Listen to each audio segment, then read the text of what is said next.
Hey guys, welcome back to the Built Not Bought shop. Today we're going to be building a round dining table with an X style base. I hope you enjoy.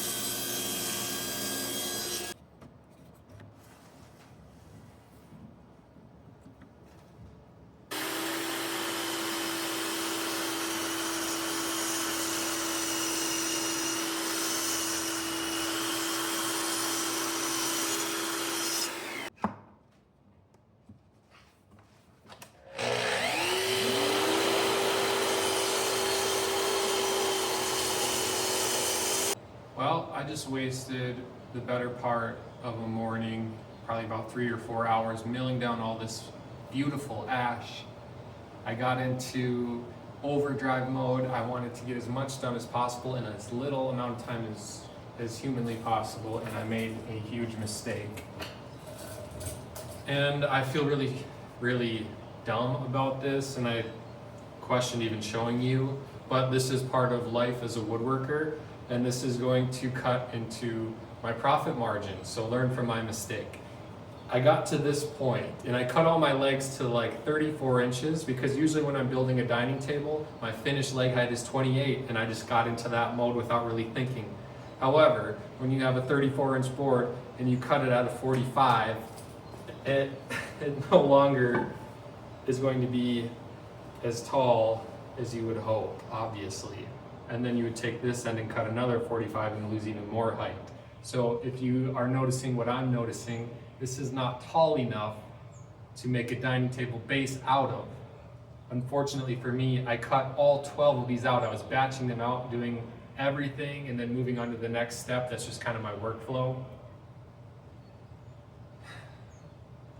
So now I have to make a special trip back to the lumber yard, which is a long ways away from my house, and I have to purchase a bunch more ash. But you gotta do what you gotta do. Obviously, this isn't a complete loss. I can use this for some project eventually. Why don't you comment down below what you think I should make out of 12 boards that look like this? I'd love to hear your ideas. The first thing that came to my mind was maybe like some side tables for around your couch, something simple, in hopes that I can somehow recover some of these profit loss. But this is woodworking for you. It's not always sunshine and rainbows. If you're like me, mistakes are gonna happen, and you just gotta try to stay positive and learn from them. This one stings a little bit, I'm not gonna lie.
Let me know in the comments what you think about this repair. I'd also greatly appreciate it if you liked and subscribed to this YouTube channel. It really helps push this channel to a larger audience and makes a huge difference. Either way, thanks for stopping by.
All right, back to the legs. The second round of the legs went much better and they're looking great. Right now I need to find the midpoint of them, and then I'm going to figure out the width of each leg and mark out the layout lines to cut out a half lap joint. I'm going to cut out halfway through this one and halfway through the adjacent one so that they pair together as one unit. Once we get those two glued up together in the shape of an X, we're going to then cut out a large section of the legs and create a three-dimensional X, if you will.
So this is probably the most technical part of this entire build. You need to find the center of that X. I just measure from point to point, and that was pretty much on the money.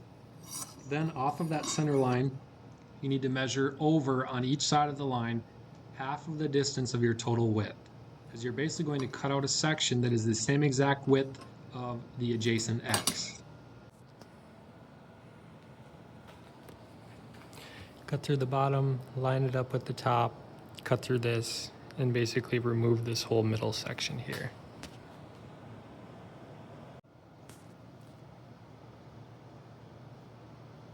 Be real delicate because there's not much hanging on there. Same thing applies here. Try and support it from both sides. Here's a little pro tip to get these to line up correctly. So obviously I'm doing layout lines on both sides, but there can be some human error there.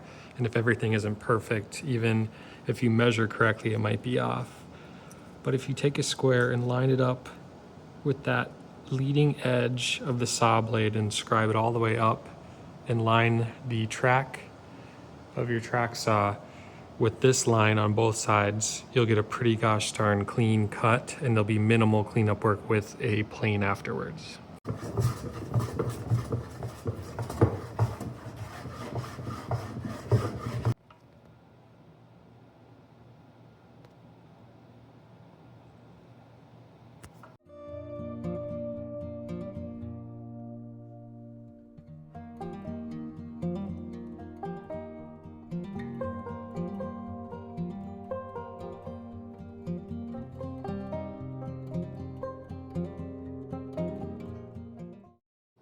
I moved over to my table saw for a little flatter reference, and then you just take anything that's a 90-degree block and draw out your layout lines for your dominoes. Make sure you reference a number or letter or symbol so you know where they pair up again.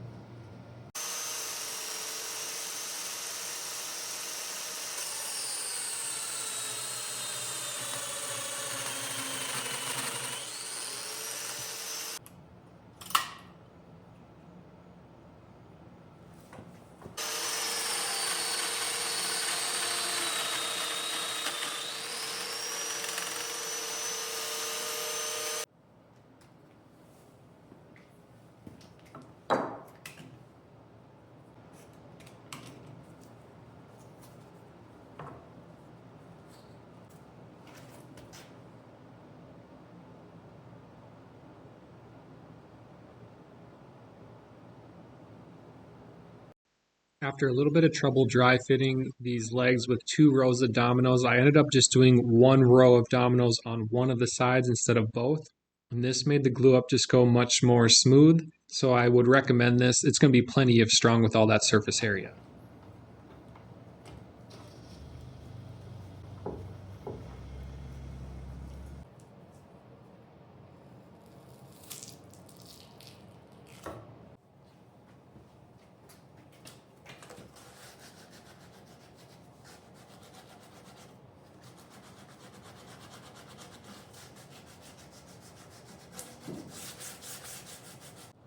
Now, there's this ugly gap in the top that just doesn't look very sightly and might be somewhat visible if you're looking at it from a distance.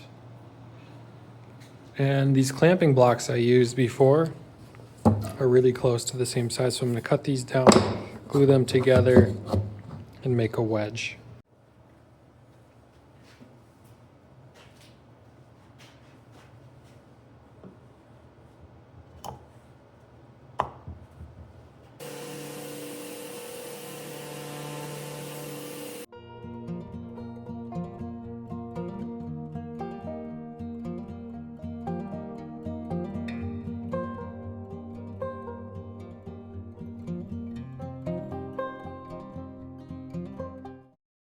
This particular table base is a little bit tricky to mount to the tabletop, so I fabricated these steel plates with 2 countersunk screw holes, and I'm going to use 3.5-inch Torx screws to go down into the top of that leg, and then the 4 holes on the outside are going to be used with threaded inserts and bolts to the tabletop.